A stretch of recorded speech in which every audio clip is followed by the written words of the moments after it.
bénir ce local transformé en chapelle pour que la bénédiction de Dieu et que les saints anges et que la très sainte Vierge Marie, qui est la patronne de ce local désormais, habitent en ce lieu dans lequel vous aimerez venir prier, dans lequel vous aimerez venir adorer notre Seigneur Jésus-Christ dans le sacrement de l'hostie. Sans doute vous auriez préféré vous réunir dans une des belles églises de Munich, et vous auriez bien eu le droit de vous trouver dans ces églises, car ces églises ont été construites par vos ancêtres pour le culte que nous faisons ici, pour la Sainte Messe catholique de toujours, pour la présence de notre Seigneur Jésus-Christ. C'est pour cela que ces églises, ces magnifiques églises ont été construites. C'est là, par conséquent, que devrait se réaliser cette réunion que nous faisons aujourd'hui.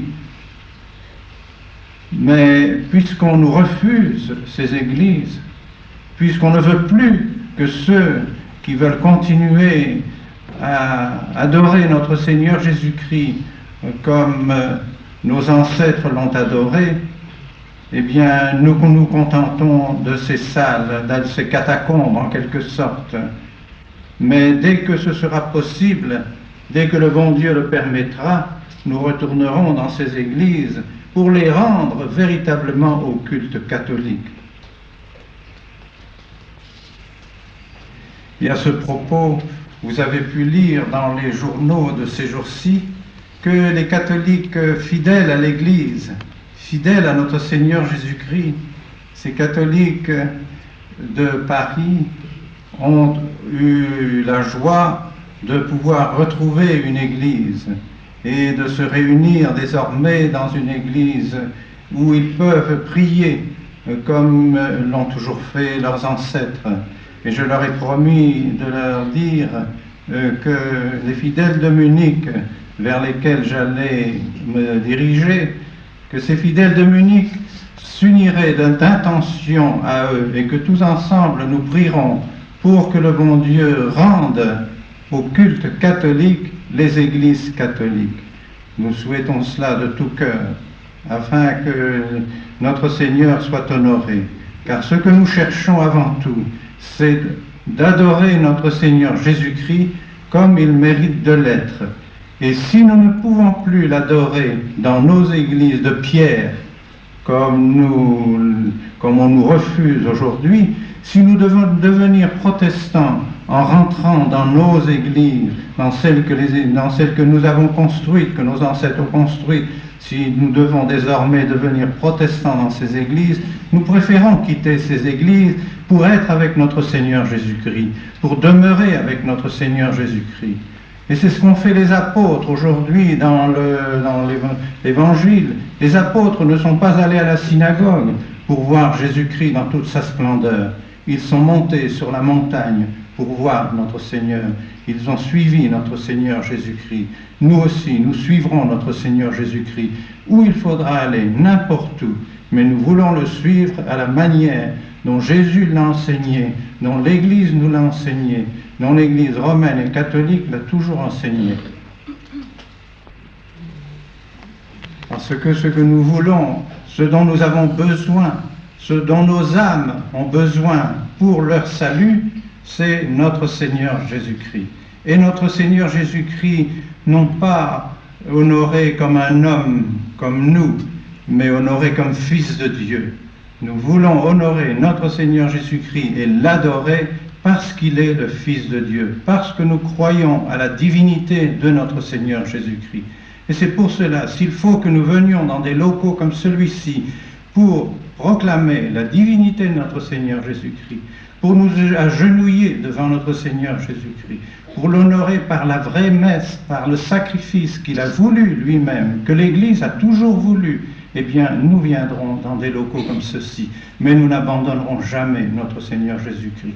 Nous voulons toujours être avec lui jusqu'à notre mort, à donner tout notre sang pour lui s'il le faut, comme l'ont fait les martyrs, comme l'ont fait de nombreux évêques, comme l'ont fait tous ceux qui ont proclamé leur foi en notre Seigneur Jésus-Christ. Voilà ce que nous sommes résolus à faire, quoi qu'il arrive, quelles que soient les peines, quelles que soient les difficultés que nous ayons, nous voulons croire à la divinité de notre Seigneur Jésus-Christ. Les apôtres Pierre, Jacques et Jean, qui ont suivi notre Seigneur Jésus-Christ sur la montagne, qu'ont-ils vu? Ils ont vu notre Seigneur Jésus-Christ dans sa splendeur, dans sa divinité, et ils ont été émerveillés.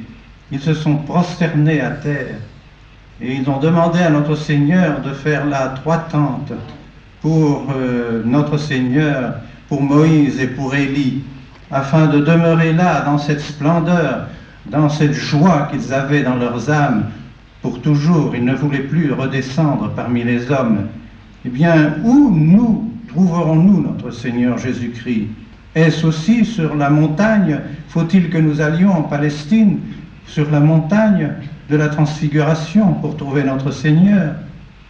Non, nous le trouverons à nos autels, sur nos autels, car désormais notre Seigneur Jésus-Christ est sur nos autels. C'est là que nous le trouverons. C'est là que nous le trouverons, dans toute sa splendeur. Sans doute, notre Seigneur ne veut pas, s'il le désirait, il le pourrait, faire un miracle pour nous montrer sa splendeur et sa divinité dans l'Eucharistie. Mais nous le savons, nous le croyons, nous croyons que notre Seigneur Jésus-Christ est là et que nous aurons les mêmes sentiments que les apôtres auprès de notre Seigneur sur la montagne de la Transfiguration. Nous aurons dans nos autels, mais nos vrais autels et nos vrais sacrifices de la messe, notre véritable Eucharistie, nous trouverons là notre Seigneur Jésus-Christ. C'est pour cela que nous ne pouvons pas quitter nos autels, nous ne pouvons pas quitter notre saint sacrifice de la messe, notre véritable Eucharistie, parce que c'est là que nous trouvons Jésus. Et Jésus, c'est notre tout. Jésus est le centre de l'histoire. Sur la montagne de la Transfiguration, il y avait le prophète Élie, il y avait Moïse qui représentait la loi, et donc tout l'Ancien Testament, toutes les années, toute l'histoire avant notre Seigneur Jésus-Christ. Et les apôtres qui étaient là, Pierre, Jacques et Jean, représentaient tout le temps qui viendrait après notre Seigneur Jésus-Christ. Ainsi, notre Seigneur se montrait le centre de l'histoire. Et c'est l'histoire qui continue maintenant, elle continue cette histoire, elle est vivante. Vous voyez que le démon s'acharne après notre Seigneur pour tuer encore notre Seigneur, tuer notre Seigneur dans nos âmes, faire disparaître notre Seigneur de nos autels et de nos églises. Eh bien, nous disons non. Nous voulons que notre Seigneur Jésus-Christ soit avec nous et nous le voulons comme notre Seigneur Jésus-Christ l'a voulu. Je veux conclure. Notre Seigneur doit donc être au centre de notre vie. Au centre de notre vie personnelle, dans nos cœurs. Si nous voulons l'avoir sur nos autels, dans l'Eucharistie, c'est pour qu'il règne dans nos cœurs. Et pas seulement dans nos cœurs de chacun d'entre nous, mais c'est pour qu'il règne aussi dans nos familles. Il faut que notre Seigneur Jésus-Christ soit aussi le centre de vos familles, de vos foyers. Que Jésus-Christ soit vraiment le roi de vos maisons. Consacrez vos maisons à notre Seigneur Jésus-Christ. Consacrez vos familles au cœur sacré de Jésus. Consacrez tous vos enfants à notre Seigneur Jésus-Christ. Que vos enfants sentent qu'il n'y a rien qui se fait d'important dans la maison, aucune décision qui se prend dans le foyer sans avoir prié notre Seigneur Jésus-Christ. C'est cela qui compte dans la vie des chrétiens. Alors que vos foyers soient vraiment des foyers chrétiens, des foyers qui croient à notre Seigneur Jésus-Christ, dont notre Seigneur Jésus-Christ est le roi. Voilà ce que nous devons conclure en pensant à cette bénédiction à laquelle vous êtes venus assister et participer ce matin. Demandons-le à la très sainte Vierge Marie. Demandons à la Vierge Marie, à la Mère des douleurs, celle qui était au pied de la croix et qui a assisté au règne de notre Seigneur Jésus-Christ, car la croix a été la voie royale de la conquête de son royaume par notre Seigneur Jésus-Christ. Eh bien, demandons à la très sainte Vierge Marie de nous aider à mettre toujours Jésus à la première place dans nos cœurs, dans nos intelligences, dans nos volontés et dans nos foyers et dans toute la société.